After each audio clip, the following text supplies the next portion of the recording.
In the glittering and dramatic panorama of British high society, one family's legacy radiates with extraordinary influence, charm, and controversy. The Spencer-Churchills, a name that's become an emblem of power, prestige, and paradox, have become far more than just aristocrats. They've etched their name indelibly into the stones of history, with the expected next King of England himself being of partial Spencer-Churchill stock. Boasting an unparalleled lineage, their story is a rollercoaster of triumphs, trials, and world-shaping events. It's no ordinary tale of nobility. It's a spectacular saga with characters as legendary as Winston Churchill, Britain's invincible wartime hero, and as beloved as Princess Diana, the people's princess who took the world by storm. Their journey from sheep herding to powerful earls to the throne room of British monarchy is filled with startling twists and turns, heart-stopping moments of sheer drama, and an ever-radiating legacy that has captivated the world. In today's episode of Old Money Luxury, join us as we unveil the exhilarating tale of England's most famous aristocrats, the Spencer-Churchill family.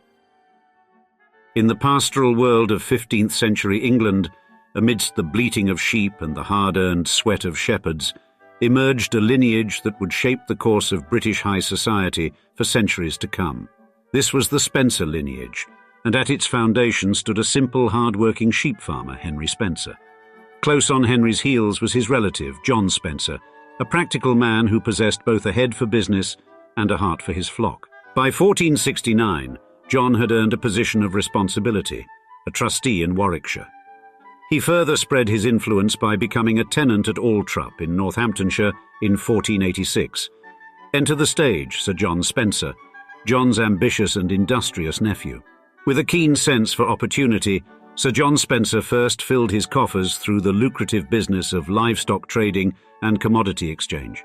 His fortunes grew and his vision expanded, ultimately enabling him to acquire the lands of Wormleighton and Althrup. Thus the Spencer family set their foot on the ladder of wealth and prestige, an ascent that was only to continue. The era was marked by the rich tapestry of the Middle Ages, where sheep held not only practical but also economic importance. More than their meat, it was their wool that was sought after, fueling a booming textile industry.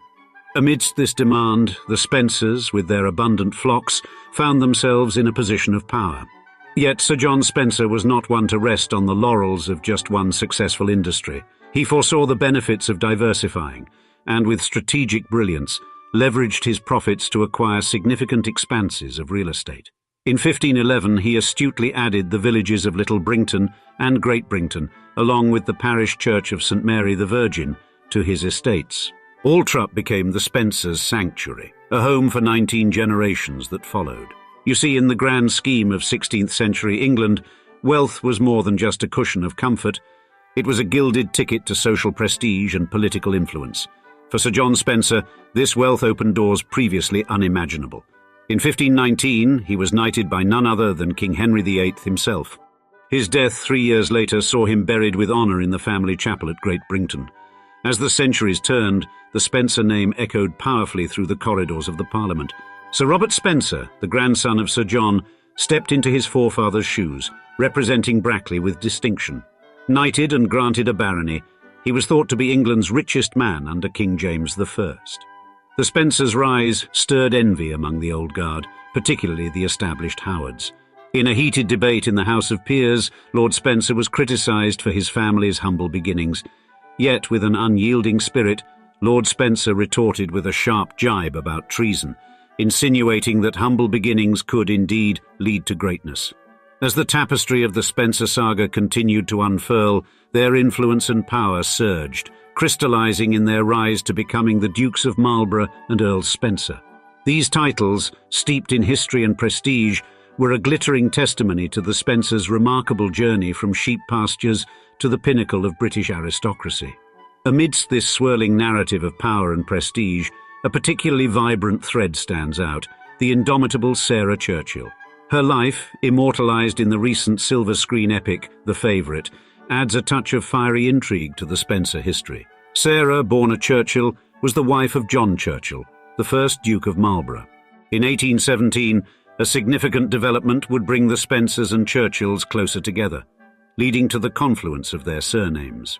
George Spencer, then the 5th Duke of Marlborough, decided to assume the additional surname of Churchill in honour of his illustrious ancestor John Churchill. This decision was in part to preserve the name itself, which risked extinction with the lack of male heirs, but also to stake a claim on the legacy and prestige attached to the name of Churchill. The legal process of name change involved a royal licence, but once completed, the Spencers henceforth became known as the Spencer-Churchills, intertwining these two powerful families in the annals of British nobility. This union underscored the Spencers' dominance and further elevated their standing, adding another thrilling chapter to their remarkable saga. The narrative of British history would be incomplete without mentioning one of its most enduring figures, Sir Winston Churchill. Born on November 30th, 1874, Winston Leonard Spencer-Churchill was a direct descendant of the Duke of Marlborough. His father, Lord Randolph Churchill, was a charismatic politician, and his mother, Jenny Jerome, was an American heiress.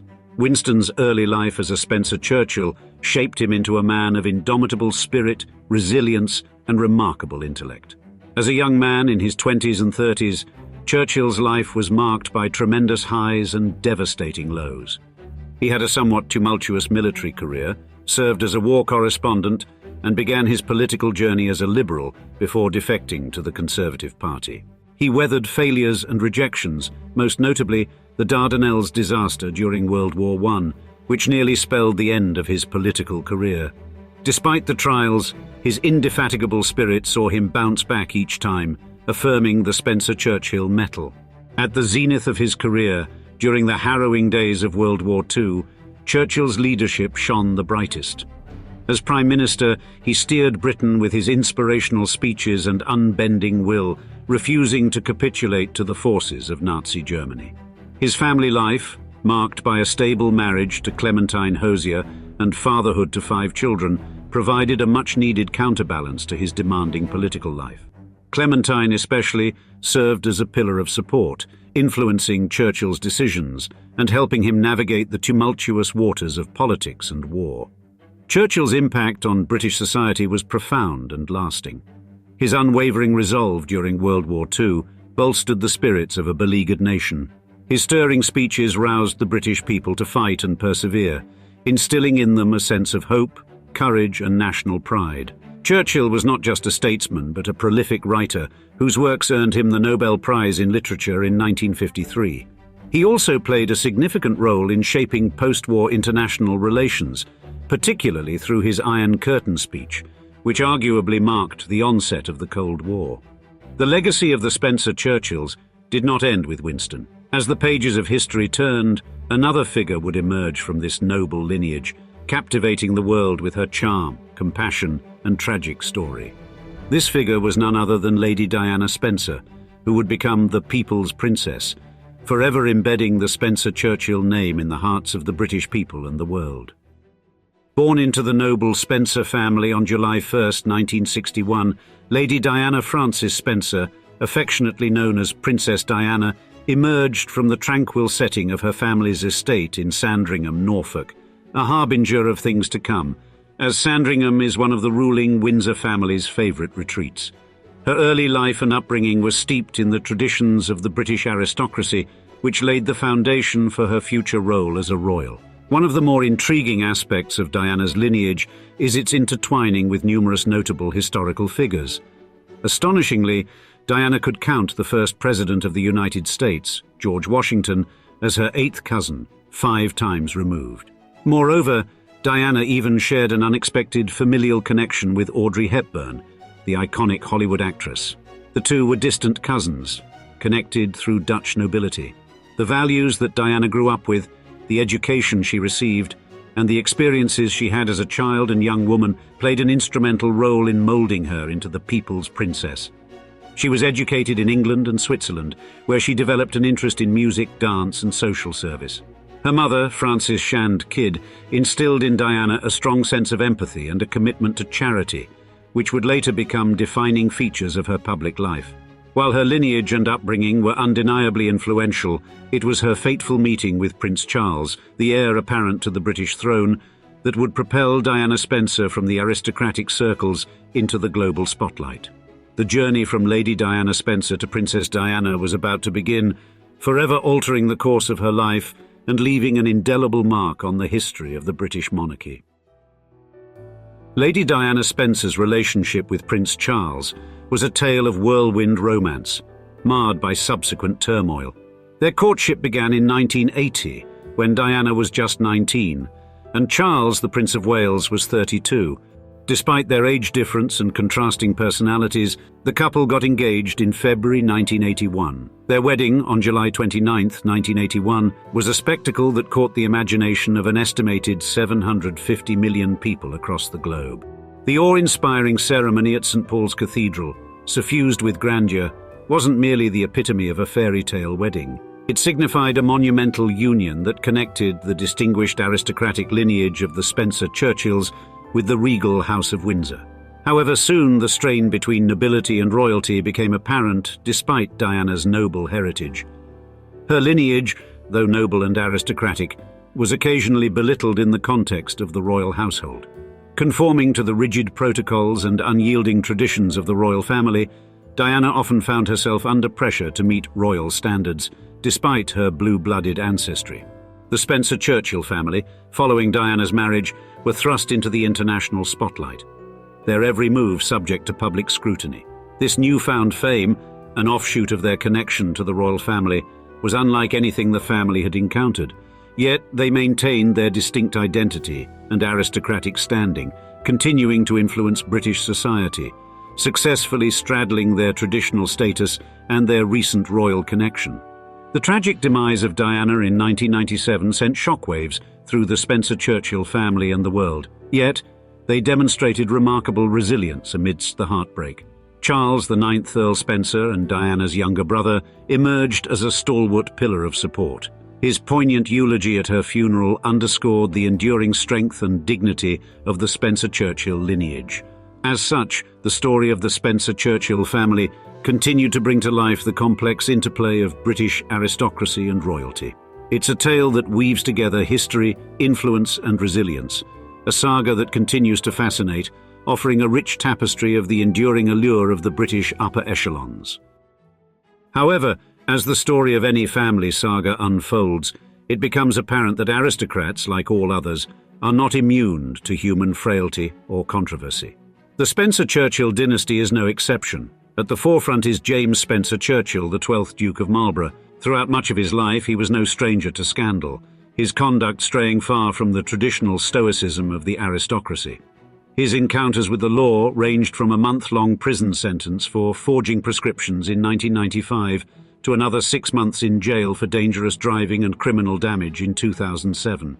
In 2013, he faced accusations of spewing racial abuse toward a Sikh cab driver. His involvement in the BBC television documentary, Famous, Rich and Homeless, only added fuel to the fire, his refusal to fully participate in the experience earning public censure. Yet, despite these tumultuous episodes, he reportedly managed a remarkable turnaround, reconciling with his father, who once called him the black sheep of the family. Like many members in the Spencer-Churchill lineage, Jamie Blandford, as he's commonly called, also connects the old world of British aristocracy with the affluent American Vanderbilt lineage, through his great-grandmother, Consuelo Vanderbilt. Now, the heir apparent, George Spencer-Churchill, Marquis of Blandford, is heavily involved in the aristocratic world of polo and has served as a model and brand ambassador for the La Martina brand of polo clothes and accessories since 2015. His sporting interests extend beyond the polo field, as demonstrated by his rowing across the Atlantic Ocean in 35 days, raising over £850,000 for Starlight Children's Charity in the process. In keeping with tradition, Lord Blandford married Camilla Elizabeth Antonia Thorpe, a fellow aristocrat and descendant of the Tempest baronets of Tong, Yorkshire, further solidifying the family's aristocratic ties. Alternatively to some of the more salacious behaviours of the patriarchs of the Spencer-Churchill clan in the recent decades, the Spencer-Churchill women have carved out laudable careers. Lady Mary Soames, the youngest daughter of Sir Winston Churchill, and his wife Clementine, was a dynamic figure whose contributions to British society extended well beyond her role as the daughter of one of the country's most revered prime ministers. Born in September 1922, she was a beacon of resilience and strength.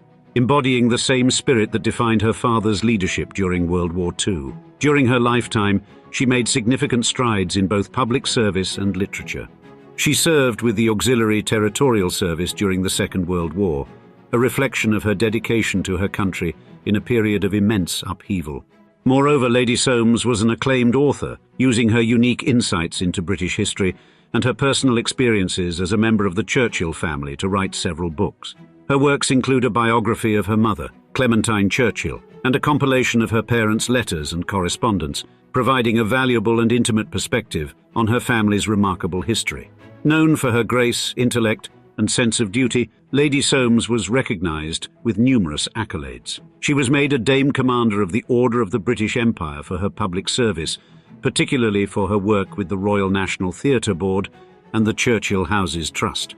Her death in 2014 marked the end of an era, as she was the last surviving child of Sir Winston and Lady Churchill.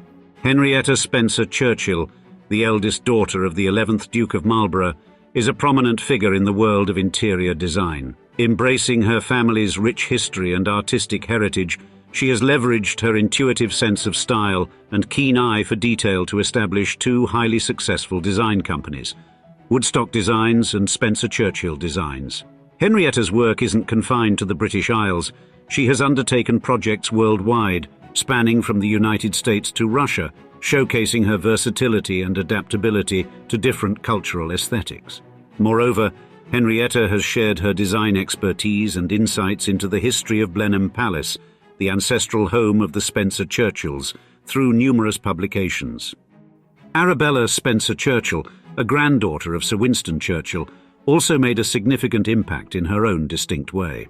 As a co-founder of the Glastonbury Festival, one of the world's largest and most famous music and arts festivals, she played a pivotal role in shaping the UK's contemporary cultural scene. Moreover, she harnessed her influence to do good, establishing numerous charities including the Children's World Charity. This organisation provides educational and social opportunities for children, particularly those with special needs in the UK and overseas. Despite her untimely death in 2007, Arabella's legacy of philanthropy and cultural contribution endures. Thus, the narrative of the Spencer-Churchills is a riveting blend of controversy and commendation, displaying a spectrum that ranges from misdemeanors to merit. This saga reflects their unwavering resilience amidst a diverse array of trials and tribulations. They continue to stand as an emblem of the intricate complexities and fascinating contradictions that define those born into the noble lineage of the aristocracy. And now we'd like to see you in the comments. Which aristocratic family would you like us to cover next? Our loyal old money luxury supporters know we love hearing your stories and thoughts, so don't be shy. Let us know what you think. And as always, thank you for your time and viewership here for another episode on our channel. Cheers, until next time.